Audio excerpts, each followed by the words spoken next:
Hello everyone, I'm freaking welcome to the video. Oh man, this is going to be a long one. Today, I'm going to be reacting to your favorite Canadian YouTuber's video, Splatoon versus Bendy REMATCH SHOWOFF SHOWDOwn. So if you guys haven't seen this video, please go and watch that video first. Once I come back, watch it. So let's continue. Okay, I only know, I'll say it again. I only know so little about these two series. I mean, I know Splatoon is supposed to be like sort of like a shooting game or something like that, and they go into this ink stuff. And when it comes to the one with Bendy, I don't really know that really the backstory and that, or what it's all about really.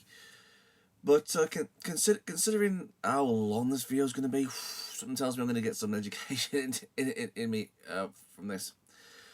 I think that's actually my favorite part when it comes to like first battles. Like the education of like what who these characters are. So I'm really glad something like this exists. But man, this thing's almost an hour. So let's get to this video, okay? And don't worry, I've got my drink, and I've got my crackers, which is almost empty. Okay, so this is your favorite Canadian, it's a mouthful, your favorite Canadian YouTuber's video, Splatoon versus Bendy REMATCH SHOWOFF SHOWDOwn, and 3, 2, 1, and go! This episode of Show-Off Showdown is sponsored by Manscaped. I'm just kidding. While this episode is not sponsored, however, the previous episode sponsor, JYS, had recently sent me another awesome review product of theirs, a charging station and display stand for the PlayStation VR 2, which I've done a review video on, and I highly recommend checking it out. I'll put a link to it in the description below. Welcome to Show-Off Showdown! In this series, the fighters are called Show-Offs, and this is the series for the Show-Off Showdown! Now let's meet the Show-Offs for tonight's showdown, shall we? Tonight is the Splatoon vs. Bendy rematch you've all been waiting for! And as you can see, this battle will feature new characters as well as new rules! And as you would have guessed, this battle will feature a full-up pre-analysis for all 5 characters on both teams. So better grab some snacks, maybe some popcorn, donuts, schwaffles, sandwich, crab traps, pescatarians, or bacon soup, cause it's gonna be a long run. Now without further ado, it's time for the Show-Off Showdown pre-analysis. Fair warning, this pre-analysis contains a lot of major spoilers from both Splatoon 3 and Bendy and the Dark Revival. Just a heads up for those of you who don't want to be spoiled. But if you've already played the games or don't mind any spoilers, then feel free to continue watching. Over 12,000 years into the future, the world is consumed by a global flood, wiping out nearly all life on Earth to extinction. The remaining few humans who survived the events would attempt to rebuild human society, but would ultimately fail and perish as well. But not before inventing a special liquid crystal that absorbed the collective desires and feelings of humanity, and these crystals had shattered into microscopic fragments which were absorbed by the nearby sea creatures, especially cephalopods, which caused their bodies to change. They began to emerge on the surface and rapidly evolve into a far more advanced and intelligent human-like forms. These hyper-evolved humanoid cephalopods would come to be known as the Inklings and Octarians. It wasn't long before they became the apex species of the planet, expanding to every corner of the world, forming their own civilization in regions such as the Splatlands and Inkopolis. Now, if you've already seen the first battle between the Inklings and Bendy game, then you should already know how their history goes. In this episode, I will mainly focus on the new stuff from Splatoon 3, rather than just repeating everything I said in the last round's analysis. Anyway, the combatants for this battle we'll be focusing on are New Agent 3, Small Fry, and Deep Cut. Let's start off with New Agent 3, a fresh new squid in the Splatlands who just moved into Splatsville, aka the City of Chaos, but was then suddenly recruited as the new new Agent 3 after the original Agent 3 was promoted to the new captain of the Squidbeak Splatoon after Captain Cuttlefish retired. Speaking of which, former Captain Cuttlefish was kidnapped and the new Captain 3 and the Squid Sisters tasked new Agent 3 with finding him while they slowly uncover the mysteries within the strange place they'd end up in, known as Alterna. Alongside her little pet salmonid buddy, Small Fry, new Agent 3 sets out on an adventure to save Cuttlefish while exploring strange areas covered in weird fuzzy ooze that turns anything it touches, well, fuzzy, including Octarians with furry tentacles, which just sounds like a whole new recipe for even more weird furry and tentacle fetish material. As if that stuff ain't weird enough already. Anyway, long story short, eventually they find Cuttlefish all dried up and inches away from death, as well as the corporate mastermind behind all this chaos, a giant mutant, hyper-intelligent grizzly bear named Mr. Grizz, who's apparently the CEO of Grizzco, the salmon run company, and his lifelong goal was to cover the entire world in his fuzzy ooze in order to turn all of the evolved sea creatures into mammals in an effort to restore balance to the world that he once knew. Obviously, the agents weren't going to let that happen, so that's when an epic final boss in space took place, when Agent 3 and her little buddy Small Fry took on Mr. Grizz and his onslaught of fuzzy ooze, waves, and minions, with a bit of help from DJ Octavio, Deep Cut, and the agents back on Earth. After vacuuming up all of his fuzzy ooze on his body and ink blasting him to hell, the agents were able to defeat Mr. Grizz and save the world just like they did in the Octo expansion. Alright, now that I've spoiled and summed up the story, it's time to discuss what Agent 3 is capable of.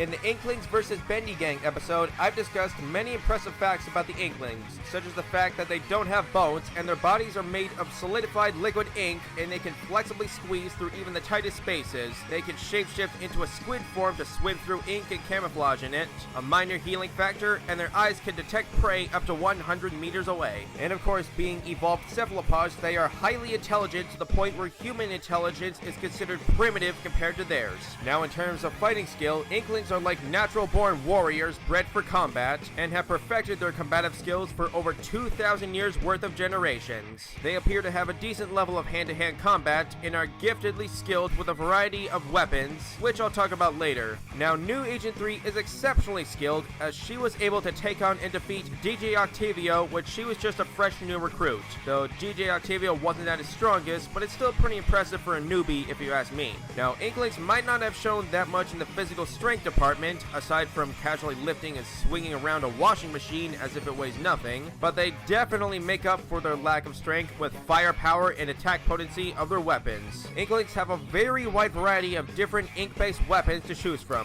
standard firearms to heavy-duty rapid-fire Gatling guns, short-range explosive blasters, long-range sniper rifle-like chargers, giant paint rollers that flatten Inklings like a steamroller, bow and arrow type weapons with explosive ink cartridges, and even ink katanas that slash and splat enemies. They also have a wide variety of sub-weapons from all kinds of different ink grenades, mines, homing torpedoes, and defense mechanisms, but their most powerful weapons are their specials. Once they're charged up, all hell breaks loose. Their specials rain a wide variety of havoc, from massive ink explosions to onslaughts of targeting missiles, clouds that rain ink, big mechanical crab turrets, blasting Kamehameha like waves of energy, a vacuum that sucks up enemy ink and blasts it back at them twice as hard, not to mention a tactical mini fridge that gives free sodas to enhance teammates, and even transforming into a giant invincible Kraken squid that rampages through everything in its path. Now you might be wondering just how powerful these weapons are. Well, like I mentioned in the previous round, it's been consistently shown that common ink guns can fire with enough force and pressure to break through solid metals as strong as titanium, which is comparable to high-pressure water jet cutters that slice through metal, which requires 55,000 psi. And that's just the common ink shooters. The various stronger weapon classes I mentioned earlier could potentially dish out even more damage than that. So basically, if you got shot by an Inkling, you die almost instantly. Now in terms of speed, I previously described how Inklings can dodge sniper shots and multiple missiles, which on an average travel between 2,000 and 7,500 miles per hour. Now if you think that's impressive, the Super Squid Jump got one hell of a buff in the third game. By far, Agent 3's most impressive travel speed feat was when she chased after Grizz's space shuttle by Super Squid jumping all the way up past the Earth's atmosphere into outer space. Now to give you an idea of just how insanely fast that is, a space shuttle speed is a minimum average of 17,500 miles per hour, and it took a NASA space shuttle about 8.5 minutes to reach Earth's orbit. On the other hand, it only took Agent 3 about 9 seconds to launch herself all the way up to that point, which means Agent 3 had to have been moving about 56 times faster than a space shuttle, making her super squid jump travel speed roughly 980,000 miles per hour, or over 1,277 times the speed of sound. Honestly, the fact that her body could withstand the terminal velocity and pressure of traveling that fast is impressive in itself. Speaking of which, if you thought the Inkling's speed was impressive, let's take a look at their durability. In the last round, I described how their bodies are tough enough to tank at least several high-pressured ink shots before they go splat, which are once again at least 55,000 psi per shot, as well as Agent 3's special armor layer that allows her to survive getting stomped on by the Octo Stomp and crushed by a massive bowling ball, as well as city block level ink explosions. Not to mention, at the end of the final boss, Agent 3 survived a massive explosion that blew up an entire space shuttle and maybe a few asteroids surrounding it. It's hard to say just how big or powerful this explosion is, but I'd say it would have to be at least enough to level a city block, if not several, or possibly even an entire city, though I could be wrong. Now, even though Agent 3 and DJ Octavio were shown flying away from the explosion, there's no way in hell they didn't get caught in it. Even if they weren't in direct center or point blank range of it, they had to have been at least caught in the surrounding explosion's expanding radius after the initial boom. Not sure if I'm wording it right, but you get the point. Oh, by the way, I forgot to mention something very important earlier. Turns out Agent 3's greatest weapon is actually her little salmonid buddy, Small Fry. Not only can Small Fry help Agent 3 solve puzzles and find hidden objects, as well as quickly attack and devour nearby enemies in seconds like a pack of piranhas, but more importantly is Small Fry's monstrous appetite. He can easily consume very large amounts of dense liquid substances that are dangerous to Inklings, such as fuzzy ooze, which doesn't seem to affect Small Fry at all. Little guy's got a stomach of steel. Not only that, but when Small Fry hears the Squid Sisters' heavenly melody, his body builds up with marine life energy flowing through him until he transforms into a massive kaiju-like form called Huge Fry. During the final boss, Huge Fry was strong enough to match and fight on par with Mr. Grizz, who is strong enough to physically rotate an entire 2,000-ton space shuttle with his body. Not to mention the fact that Mr. Grizz was bathing in enough fuzzy ooze to cover the entire planet's surface and alter all life on Earth. I'd say that's worth taking into account as well. Oh, and speaking of massive kaiju salmons, I forgot to mention earlier that Inklings also have experience fighting and defeating similar massive kaiju like King Salmonids during big runs, such as Kohuzuna and Horoboros.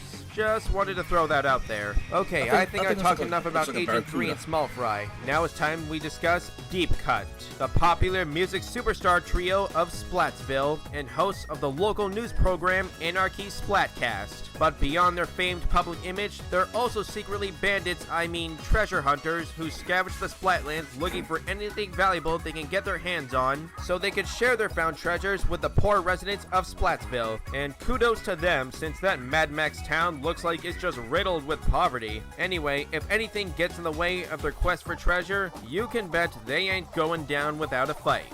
The first member of Deep Cut we'll be discussing is the cold-blooded queen, Shiver, a stubborn, competitive, aloof perfectionist who doesn't take losing for an answer. Shiver is a professional shark tamer, and as a child she formed a ritual bond with a giant shark named Master Mega. Not only is Shiver's shark equipped with rocket jets, but it must be some kind of mutant freak of nature, as this shark could swim through ink and even somehow through solid floors just by leaving ink trails. It can also shoot waves of ink from its tail, create swirling ink tornadoes that it can hop between, Sharknado reference anyone, and even shoot big deadly ink lasers out of its mouth. And not to mention belly flop hard enough to create a massive shockwave that clears a whole floor of ink. On another note, Shiver appears to be tougher than an ordinary Inkling or Octoling, as her body can take a few more ink shots than most Inklings before going splat. Luckily, she has a nearby personal spawn point on her shark that she can regenerate and respawn from should that happen. Not to mention, Shiver took a powerful smoke bomb that launched her and her massive shark high into the air. When I reached out to Reddit to calculate this feat, these were the best answers I got.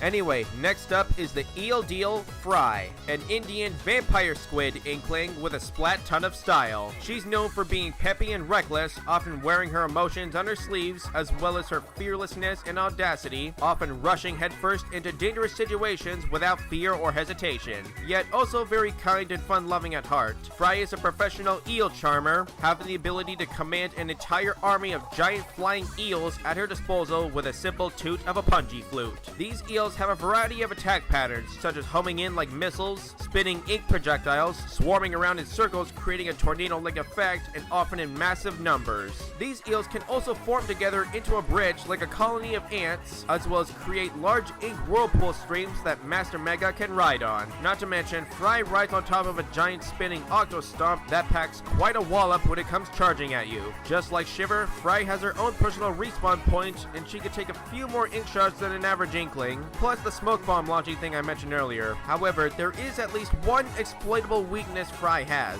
If her specific eels wearing masks gets hit hard enough, they can be sent flying back at Fry and throw her off balance, leaving her exposed just long enough for an opportunity to get splatted. Now finally, the hype Manta Storm, the main man himself, Big Man, the most laid-back member of Deep Cut. Big Man is a chill, peace-loving manta ray who is all about fun and good times. He also often acts as the voice of reason, mediating the other two and bringing them back down to earth. While Big Man usually doesn't like to resort to violence, he's not above making his own threats nor putting up a fight when he needs to. Big Man's physicality is likely on par with the others, although he does have rather unique abilities that are quite different from Inklings and Octolings. Big Man can essentially phase through the ground, leaving trails of ink, with only a ghostly silhouette of himself visible, which splits into multiple decoys upon getting hit to confuse his enemies and make it difficult to tell which one is the real Big Man. In short, he's basically just like the Phantom Manta from Super Mario Sunshine, if that wasn't obvious enough. Not to mention, Big Man also throws ink bombs and homing torpedoes at his enemies, as well as a powerful charge attack. One thing that's definitely worth noting is that Big Man appears to be the toughest member of his team, as his body can tank a lot more high-pressured ink shots and explosives than an Inkling could, so it's gonna take quite a bit of firepower to take him down. Okay, now as impressive as these Inklings are, they're definitely not without their flaws or weaknesses. One of the most common being that they have a semi-limited supply of ink in the tank, and if they run out of ink, they'll have to wait for the ink tank to slowly refill itself. However, arguably their biggest weakness is the fact that because their bodies are made of solidified liquid, they are fatally vulnerable to water, and if an Inkling's body is completely submerged in water, they'll melt like witches. And it's likely that their bodies can be damaged or negatively affected by other similar liquid substances should they be submerged in it. We all know what happens when they touch the fuzzy ooze, right? But despite all this, Agent 3, Small Fry, and Deep Cut will never back down from a fight, especially for their world that's worth fighting for. But will that fighting spirit be enough to handle their opponents in tonight's battle? Well, let's find out. About 30 years after Joey Drew Studios was shut down, an old friend of Joey named Nathan Arch bought and resurrected the classic Bendy cartoon franchise through his new animation company known as Archgate Pictures. However, little did Mr. Arch know that when he bought the rights to the Bendy IP, he got a lot more than he bargained for, as deep below the studio resided the remains of the old Joey Drew Studios, which has been transformed into an entire realm created by the Ink Machine made up of ink, dreams, and memories. This underground inky world of Joey Drew Studios exists in parallel to the outside world, but completely removed from the march of time, an endless cycle stuck on repeat. All of the lost souls of the former studio workers are forever trapped in purgatory, but there is one thing they all have to fear above everything else: the nightmarish entity that rules the ink realm, known as the Ink Demon. Okay, now that I've summed that up, I'd like to address something before I analyze each character for this battle. Unlike the previous Inklings vs. Bendy Gang episode, I will not be using a weird, confusing, flawed composite method for these characters like I did before. To keep things simple and concise, I will only be using the specific Ink World incarnations of Bendy, Boris, and Alice from Dark Revival, those being Allison Angel, Tom Boris, and Bendy, aka the Ink Demon.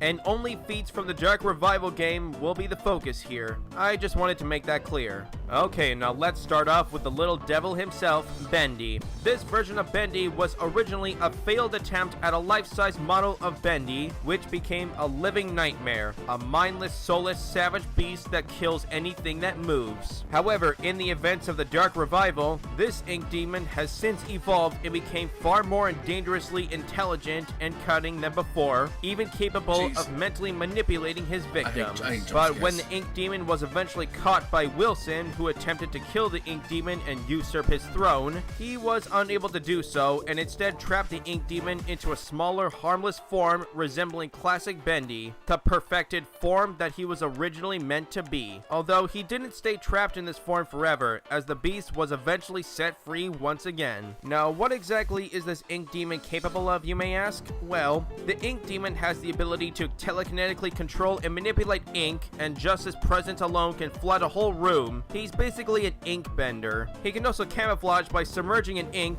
phase through walls, summon hordes of ink minions, has a machine that can turn globs of ink into solid objects such as tools or weapons, and apparently the dark ink puddles he emerged from can speak to him, claim the ink tells him people's secrets. The ink demon also appears to be able to telepathically communicate with his perceived prey, as they could hear his voice in their head, and once again the ink demon is very intelligent, cunning, and manipulative, often targeting his prey's emotional and mentally vulnerable points, slowly manipulating and gaslighting his prey until they eventually succumb to their death at the ink demon's hands. One of the most famous quotes from the game regarding the ink demon is, "His power is infinite, his evil is complete." Although this is most likely hyperbole, as the ink demon has never directly shown capable of anything impressive enough to back up that vague claim, and if we take those words literally, then we could just claim that Bendy could easily beat someone like Goku or Saitama, for example, which doesn't make any sense at all. So even though Bendy is confirmed to be the most powerful entity within his own world, that doesn't mean he's a broken, unstoppable god or anything like that. So it's best that we just stick with what we know the ink demon has directly shown or proven capable of, rather than taking vague exaggerations at face value. Alright, now let's see what the ink demon has in fact physically shown capable of. Now, in terms of just how strong the ink demon is, he can easily tear people limb from limb, as well as grab and drag vehicles under ink rivers. Also, his beast form can smash through walls and pipes by charging like a raging bull. The ink demon was able to quickly kill Shippohoi Wilson with little effort, a hybrid ink being that was said to be powerful enough to kill the ink demon and usurp his throne. I guess Wilson must have underestimated him, but I'll talk about him later. The ink demon is also very fast. Not only can he likely dodge bullets from a machine gun, but he can also sprint fairly fast in his beast form, and when submerged in ink, he travels very fast around the studio. So fast, it's almost as if he's teleporting through the ink, though that's debatable. The ink demon is also quite tough to put down, as bullets have no effect on him. Being made of liquid ink, solid objects just pass through his body, and when Wilson tore his body in half, the ink demon was able to regenerate his lost limbs simply by forming new ones out of ink. Because of this factor, the ink demon was implied to be virtually unkillable. Now, if you thought the ink demon was tough in his base form, nothing compares to the final ultimate beast form. After the ink demon absorbed Audrey's soul, the daughter of Drew and the power of the demon became one, and the ink demon achieved his ultimate, most powerful form. In this form, the ink demon can casually take out entire armies of lost ones like they're nothing. It can easily tear through multiple steel gates like paper, which has been estimated to require over 20 kilograms of TNT, putting Beast Bendy's max striking power at around small building level. Now, as impressive as the ink demon is, he's definitely not without his flaws or weaknesses. Not only are nearby entities alerted of his presence, but apparently it doesn't take much effort to hide from the ink demon, as Audrey was able to hide and evade him numerous times by hiding in simple places like the vents, barrels, or storage lockers. Also, the ink demon is likely weak to electricity, just like Audrey and other ink beings who've been killed by electric shocks. And because Bendy's body is made of synthetic liquid ink, it's very likely that his body can be thinned out, melted, or washed away when mixed with other liquid substances such as water. If the ink demon is struck with a large amount of concentrated energy, such as the GenCorp signal towers, his powers will be nullified and he'll be reduced to a smaller Bendy form, which is easily his weakest state. Not only is Bendy timid and harmless in nature, but he shows emotional responses to pain, though apparently getting whacked in the head doesn't seem to bother him. Now, last but not least, you might remember that film reel from the first game titled The the end, right? Well, it has finally been explained. Turns out that if the ink demon looks at the special film reel titled The End, his entire ink world cycle will reset and everything starts all over again, including himself. Alright, now that we're done with the demon, let's move on to the angel. Allison Angel takes the physical form of the character Alice Angel. She explains that the ink machine creates many models of the same character forms on the outside, but on the inside they're all pretty different. She may look like Alice, but she's no angel. Allison inherits the personality of Allison Pendle, a woman who helped Joey Drew see the good in himself that he couldn't see. Allison Angel is very kind and caring, always looking out to help others who need it. While she is reluctant to perform dangerous tasks that may lead to certain death, Allison is very brave and won't hesitate to put up a fight when she needs to. In fact, Allison is a very skilled fighter, able to take on dozens of lost souls at once, while armed with a razor-sharp blade that she used to kill her evil counterpart, Alice Angel, twice, as well as a Thompson submachine gun that has unlimited ammunition. Out of all of Allison's trusted allies, her closest friend is Tom. Created in the form of the classic character Boris the Wolf, Tom is Allison's best friend and protector. It's heavily implied that Tom was once a disgruntled repairman and World War II veteran named Thomas Connor before having his soul put through the ink machine and being reborn in Boris the Wolf's image. Tom is a silent, gruff, and cautious character who willingly follows Allison, though he does have trust issues around strangers and often puts on an intimidating approach. Although he didn't seem to be quite as stubborn towards Audrey, even allowing her to pet him. Anyway, just like Allison, Tom is a very skilled fighter, able to take on multiple enemies at once. Not only is he armed with a sturdy axe, but Tom also has a mechanical arm which is strong enough to break through a steel door with a single punch. Considering it takes an average of 40,000 psi to break steel, that's pretty impressive. Not to mention, his strength is likely also comparable to Brute Boris, who can lift and throw roller coaster cars. As an added bonus, Tom was shown riding on the back of a large lurker named Big Steve, who is also pretty strong in his own right. Alright, now that we covered most of the heroes, it's time we talk about one of the villains who will be joining Team Bendy exclusively for this battle, also known as Ship Ahoy Wilson. As I briefly mentioned earlier, Ship Ahoy Wilson is the horrific amalgamation of Wilson Arch, his original cartoon character Ship Ahoy Dudley, and his sidekick Crackle the Crab. Wilson is the son of Nathan Arch, the founder of Archgate. After many miserable years of living in his father's shadow, Wilson discovered the ink machine and the hidden underground world it had created, and he decided to usurp Bendy's throne and rule over the ink world of Joey Drew Studios, freezing the cycle in place and creating his own ink entities called Keepers in order to bring order to said world. Wilson created a new character named Ship Ahoy Dudley to rival Bendy, and he intended to bring his creation to life and have it dethrone the ink demon and become the new god of the ink world. In order for his amalgamation to be powerful enough to kill the ink demon, he needed the right soul to inhabit and control it. He originally intended to use Audrey's soul for the vessel, but instead Audrey pushed Wilson into the grinder, and so Wilson's body was destroyed and his soul was implanted in his creation, and thus he became his own hybrid creation known as Ship Ahoy Wilson. This monstrous amalgamation was said to be strong and powerful enough to defeat the ink demon himself, though whether or not if Wilson had overestimated its abilities or not is unclear. We do know that he's strong enough to easily destroy metal machines simply by swinging his giant anchor around. It is likely that he was at least just as strong as Bendy before Audrey had given him a good beating and sucked out Wilson's soul out of its body, which had severely weakened him to the point where the ink demon had killed Ship Ahoy Wilson with little effort. Although even after being severely weakened and having Wilson's soul sucked out of him, Ship Ahoy was still strong enough to break Audrey's legs and leave her bleeding out ink to death,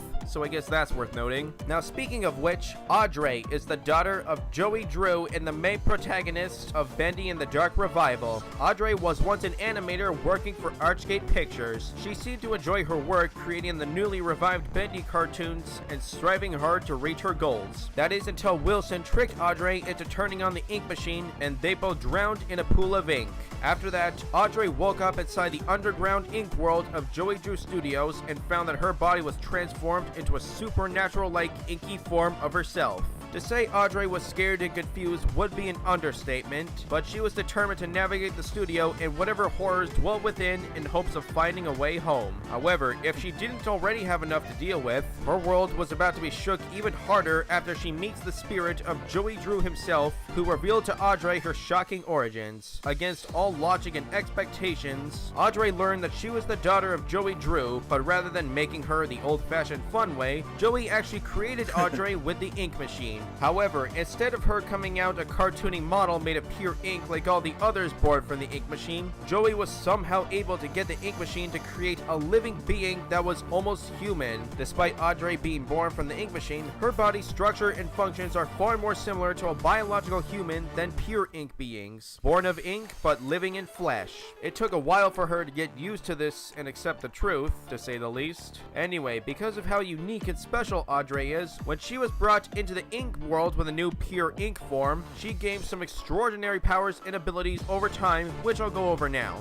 It's been said that the powers of the ink are Audrey's to command. Not only can she likely control ink just like Bendy, but her body becomes even stronger by absorbing extra thick ink, and she can suck up or dissolve thick globs of ink by touching it. One of Audrey's most powerful abilities is Banish. With her left hand, she essentially sucks out the ink or life force of ink beings she approaches undetected, as well as banish them back to the dark puddles they emerged from. Though she does need to sneak up on enemies to effectively do this, but luckily Audrey is pretty much a master of stealth, enough to give Solid Snake a run for his money. Another one of Audrey's useful abilities is Flow. Gifted to her by a friendly lost soul named Porter, Audrey could swiftly dash in short bursts so fast it's almost as if she's teleporting. Her flow also allows her to dodge bullets and phase through people like a ghost. Audrey also has the ability to fast travel by inserting herself into linger pipes and use them to quickly travel around the studio. Speaking of which, every time Audrey is killed through ink-related means inside the ink world, her soul stays intact and her body reanimates and re-emerges from a nearby lurker pipe,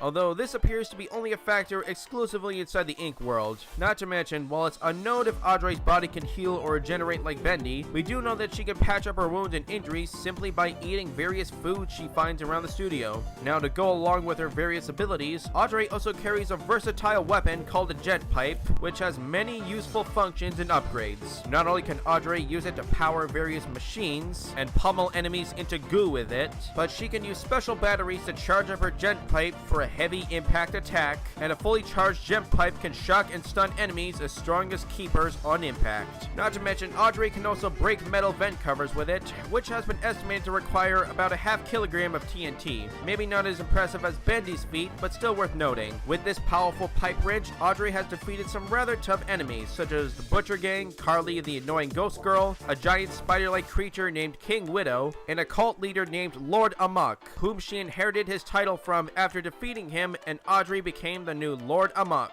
I figured that was worth mentioning since the game never really touched upon it again. Anyway, Audrey was even able to go toe-to-toe with Shibahoy Wilson, who once again was said to be just as strong as the Ink Demon. Speaking of which, when the Ink Demon absorbed Audrey's soul and they became one, Audrey was able to take control of the Ink Demon's body and use it to her advantage, probably because she has a soul and the Ink Demon doesn't. So this ultimate beast form is actually a shared form between Audrey and the Ink Demon, and they're required to willingly combine their bodies and powers in order to achieve this form. Kinda like a Dragon Ball fusion, except the Ink Demon had no control over his own body when Audrey was behind the wheel. After hijacking the Ink Demon's beast form and rampaging across the studio, Audrey quite literally puts an end to the Ink Demon and resets the cycle. After everything restarts and Audrey is finally back in her office, she brings little old Bendy with her, because ever since her father Joey Drew officially died for good, his cartoon world became hers. So Audrey is now the ruler of the ink world of Joey Drew Studios, to watch over and protect it, as well as make the endless cycle more bearable for all of her friends who live inside it. Alright, now despite Audrey's impressive willpower, skills, and abilities, she's definitely not without her flaws and weaknesses. For starters, unlike the Ink Demon, Audrey cannot stay submerged in deep pools of ink for too long or else she'll die. She's also been shown to be vulnerable to electricity, as she could be killed by a powerful enough electric surge such as an electric electric chair, and she could supposedly be harmed by toxic fumes as well. If she comes in contact with the Gent Corp signal towers, or perhaps a similar large energy output, her powers will be temporarily nullified. Despite Audrey being tough enough to tank a few bullets and beatings, she's kinda like a glass cannon. Her body may be made of ink, but it does contain organs just like Alice and Boris, and puncturing these vital organs like her heart could lead to death very quickly. And if Audrey's body or soul is consumed by the ink demon, or through similar means, she cannot regenerate or come back from that, not even in the ink world. Well, that pretty much wraps it up for the Bendy gang. Will these cartoon inky friends and foes be able to put aside their differences and work together as a team to take down their opponents from the Squidbeak Splatoon? Or will they die trying and be sent back to the dark ink puddles? Looks like we're about to find out. Okay, here we go. This is it, folks. Who will be the winner of this ultimate crazy epic showdown? It's time to find out. Now, without further ado, it's time for the Show-Off Showdown! Get ready for the next battle.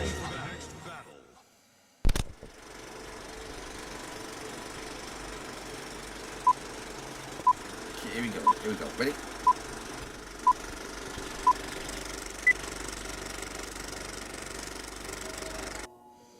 And there you go. What do you think? Glad to see you love it. Audrey, come quick. Wilson is planning something. What is he planning? I will tell you on the way. Just come along. You too, Bendy. Okay, Allison. Can you please tell us what's going on here now? Wilson is planning a full-on attack on some place called Splatsville. He said the Inklings don't deserve the luxury they have on the surface, while we suffer down here. He plans on taking over Splatsville and making it ours. Oh God, we have to stop him. This isn't right. Those Inklings aren't hurting us. I wish we could, Audrey. But everyone is with Wilson on this one. Betty, Sammy, Harry, heck, even Tom is in on him with this one. All of them? Really, Allison? Yes. Sadly, Audrey, we don't have much of a choice here. We had to fight the Inklings. There's no real alternative. No, I refuse to believe we have to fight them. There has to be a different way. If you're so sure, Audrey, try telling it to Wilson. Thanks, Goofball. There has to be another way. Audrey, glad to see you've come to join us. Why are you doing this? Excuse me. The Inklings! Why aren't you trying to hurt them? They have done absolutely nothing to us. Audrey, I'm afraid you're misunderstanding this predicament. These Inklings aren't innocent citizens. They are horrifying and evil creatures that can merge with ink and get enjoyment out of hurting each other with weapons of destruction. Likely story. Even if that's true, they still aren't hurting anyone. Everyone might be with you, but me and Allison aren't. Open your eyes, Audrey. For 12,000 years we've been trapped in this dark, inky prison since the global flood. But now is our time for retribution. This is for all of us, Audrey. Don't you want a better life for all of us? Not like this. We will not hurt others. It's not like you have a choice anyway. I've already sent out my dwellers to attack the Inklings. We will have to fight them soon enough. It's cold in here. I don't like this one bit. It's best you three get ready soon. We will win this war. You heard him, Audrey. Let's get ready. It's best if you stay here, Bendy. Keep watch here so the Inklings can't sneak attack us. Tom will also stay back too, along with Steve. All right, let's do this.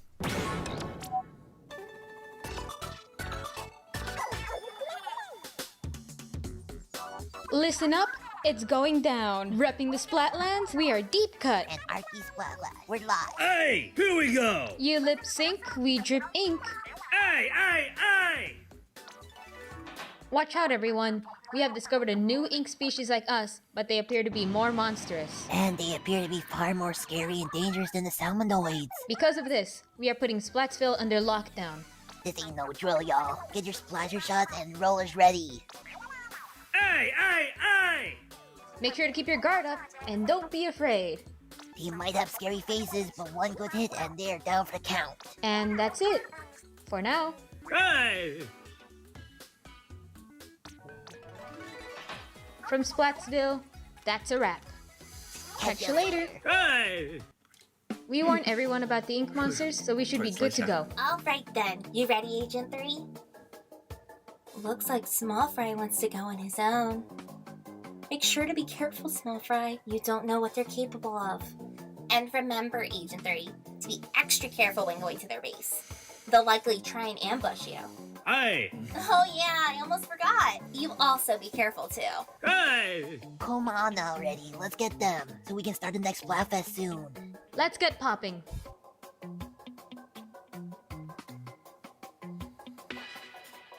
You know, I almost feel bad for them. Almost. I wouldn't do that if I were you. Wait, you're one of them? Why didn't you attack me when I was open? Not all of us are the same. Some of us are friendly, you know. I find that highly unlikely. I can't blame you, but I assume we aren't here to talk. Should we get this started? Took the words right out of my mouth. Let's tango.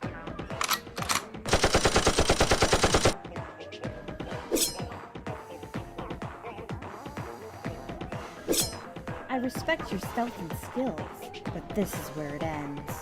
Now the true show begins.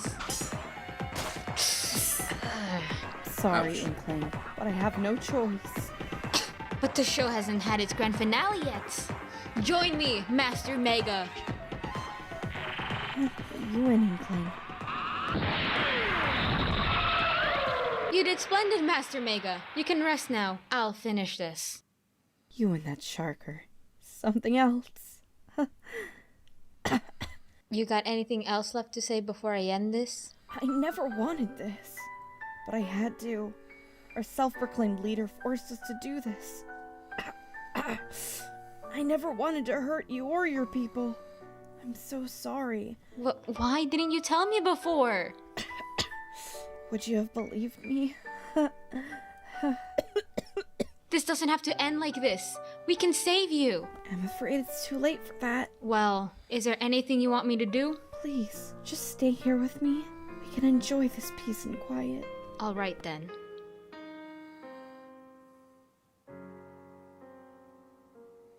Hey? Aye, aye!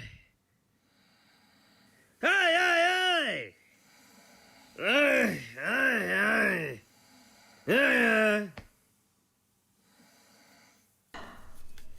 It's okay, Audrey. Just pretend you're the hero. Hey, you two. Keep your guard up. I won't go easy.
Well, that could have been better. Hey you, I see you down there. You have a lot of nerve to attack our home. Listen, I don't want any trouble. We can talk this out. I don't want to hurt you. You must take me for a fool. Prepare to get splatted. Eagles, come help me out.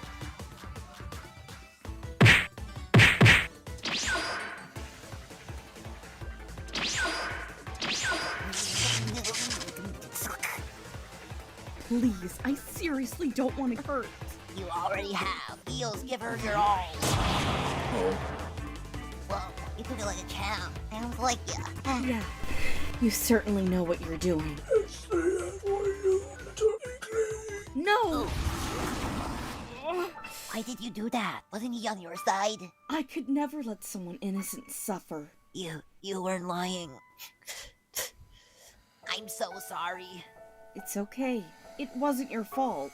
Do you think you'll make it? I don't know. Just stay with me. I just need someone to talk to right now. Alright.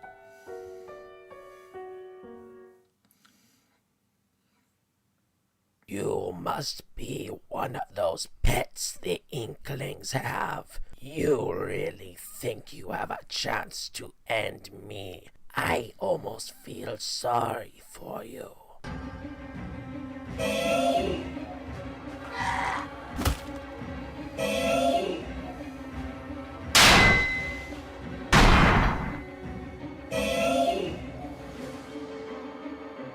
Rise, my dwellers.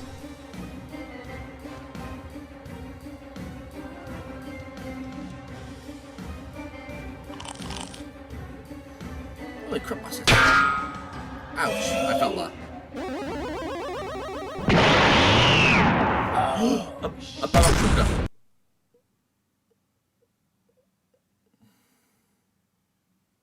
Please no jump scares, please no jump scares, please no jump scares.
Bendy.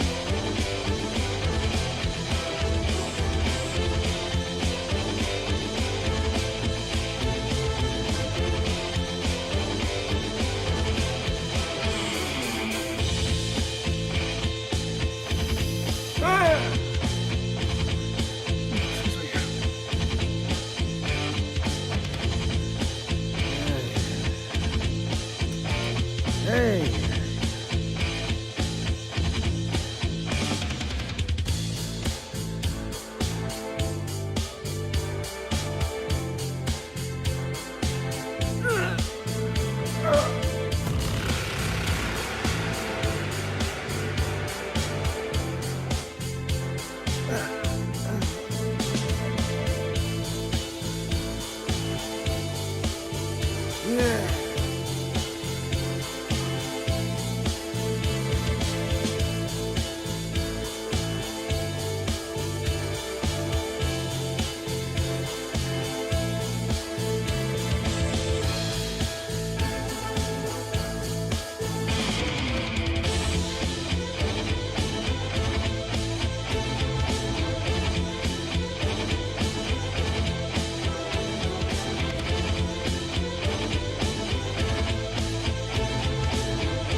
Look out, Inkling.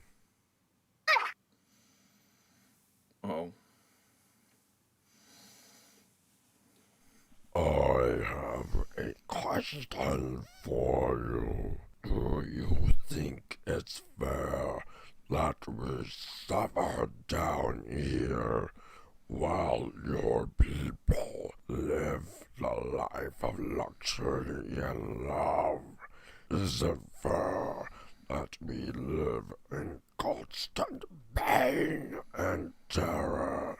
Tell me now, I see you. It's clear how much you hate us. You want us to suffer. Your death will be quick and painful. Goodbye, Inkling girl.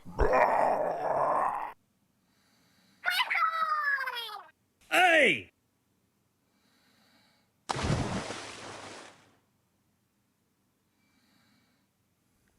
Hey.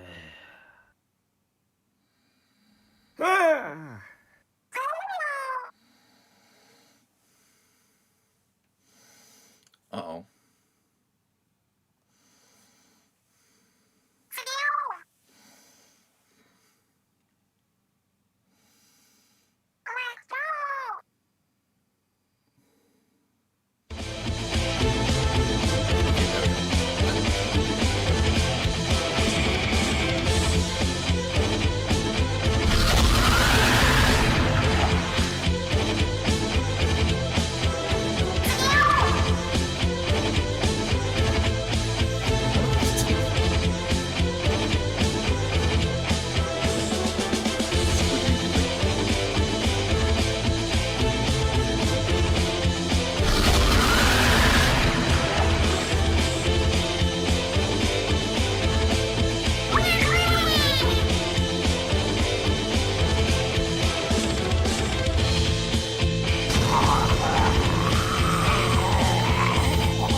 Well, he's gone.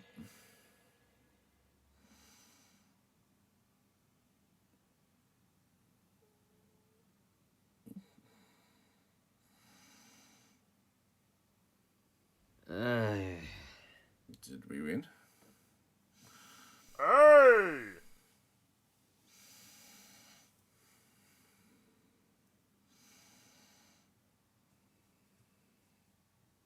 It's nice to know that everything is back to how it was before, but I still can't help but feel sorry for Audrey and her friends. Yeah, I feel bad for all of them. Well, besides Stinky Wilson. Hey! Hey everyone! We have something that might cheer you all up. Wow, really? What is it? You'll see right now. Okay, you four can come in now. Hi everyone. How are you all doing? Finn.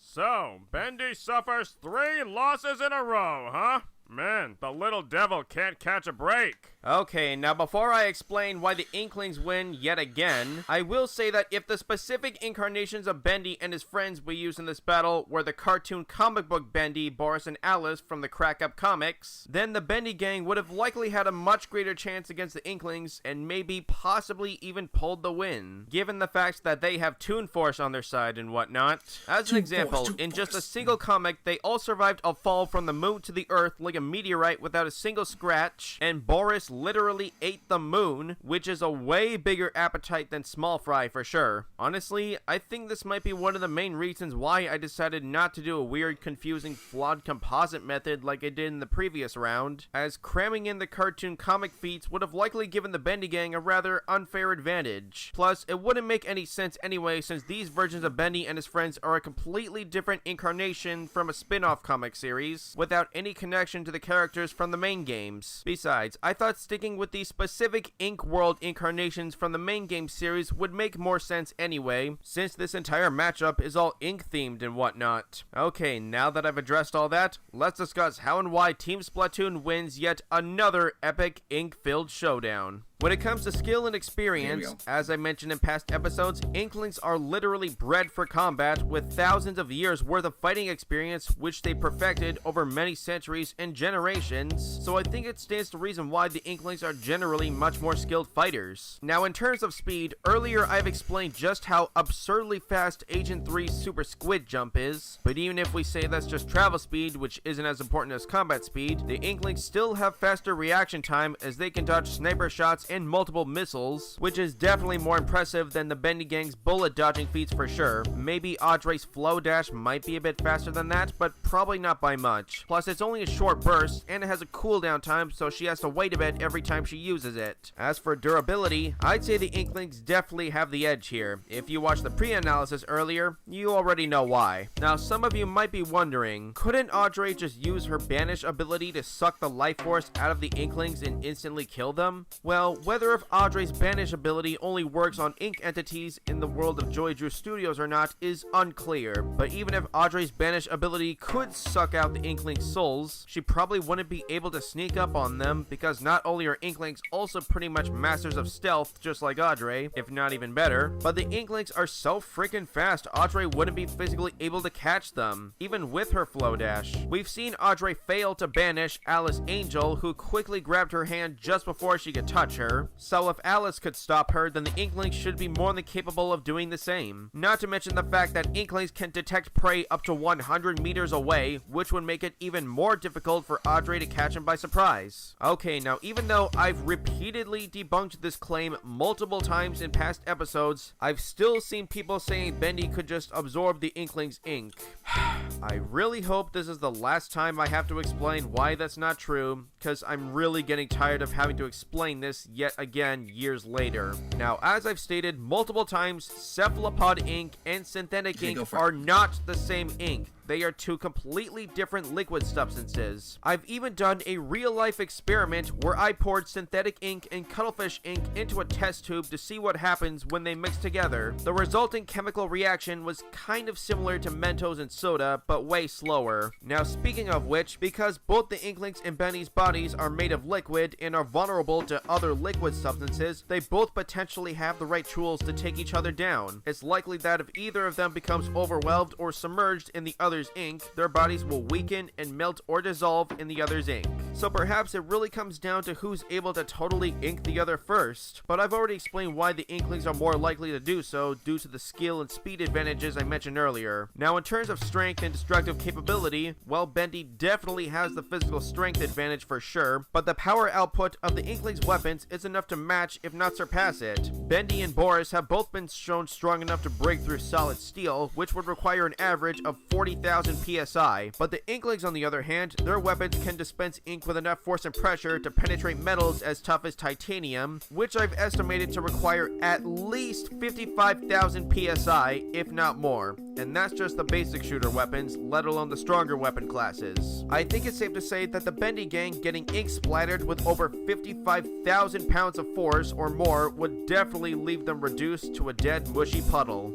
Now, the most unexpectedly overpowered combatant in this battle would be none other than Agent 3's little buddy Small Fry. As mentioned earlier in the pre-analysis, Small Fry has a monstrous appetite capable of devouring massive amounts of strange liquid substances that are harmful to Inklings, such as the fuzzy ooze, which doesn't seem to affect Small Fry at all. So I don't see why Small Fry wouldn't be able to just simply consume all of Bendy's ink that he throws at the Inklings, essentially rendering his greatest weapon useless against Small Fry. If that's not enough, there's no way in actual hell that any member of the Bendy Gang would be able to compete with Small Fry's massive kaiju-like form, Huge Fry. Even Bendy's ultimate beast form is dwarfed by it, and considering that Huge Fry could physically match the strength of Mr. Grizz and take attacks from him, who could physically rotate a 2,000-ton space shuttle, I highly doubt that Ultimate Beast Bendy would be able to handle that. It's more likely that Huge Fry would just swallow Bendy whole. Now, even if we decide to be a little generous to the Bendy Gang and say that Small Fry couldn't achieve his Huge Fry form without outside help from the Squid Sisters, which is very debatable, I'd say the Inkling's superior fighting skills, speed, durability, and destructive power output are enough to take down the Bendy Gang even without Huge Fry's help. Honestly, I think adding in Huge Fry was probably just overkill. I think I've said enough.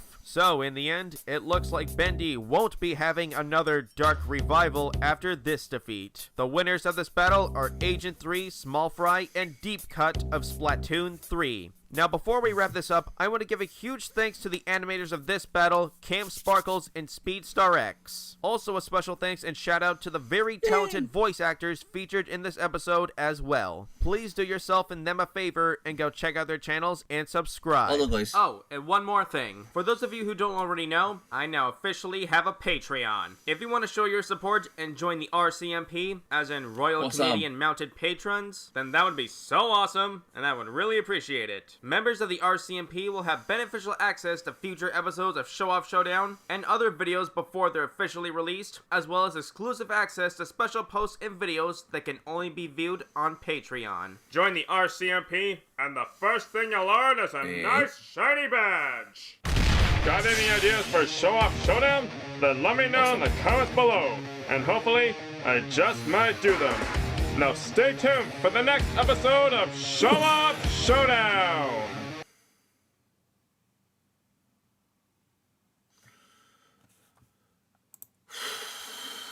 I'm not gonna lie.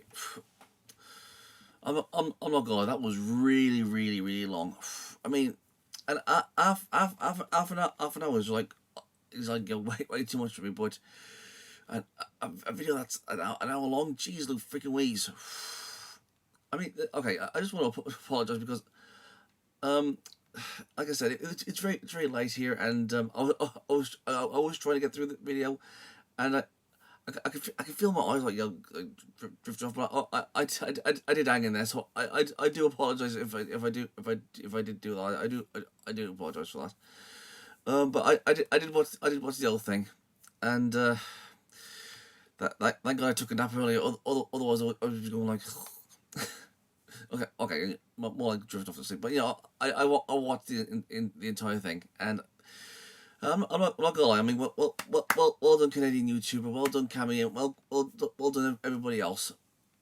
I mean, I just love the passion that all these guys did for this video, and you know what? Well done, absolutely. You know, well freaking done. I mean, the thing is, I'm not really like interested in like like the Splatoon and like the old Bendy thing. But saying that, I mean, I just love their passion and what they was doing with this video, and the games they play and all that stuff. So, round of applause. Well done, everybody. Well done. So, if there's anything you guys would be directed, just leave in the comments below, and I'll get that video as soon as I can. And I'll see you guys next time. Peace out. And please don't forget to check out my other social medias. Please go and check out my alternative video platforms: Rumble, Odyssey, BitChute, Twitch. And please come and hang out on my Discord server. We can play games, have a movie night or a series night, or you can watch me play a few games. And if you guys have any suggestions of any videos you want me to react to, or any video ideas in general, you can tell me on my Discord. I'm also on Twitter, Gab, Getter, and Paula. I'm on Locals, Tumblr, Minds, and if you guys want to support me, please go and check out my Subscribe Star. It's like Patreon, but better. All these things are in the description box below, so please go and check them out and subscribe to them. I'm Geek Freak. Peace out.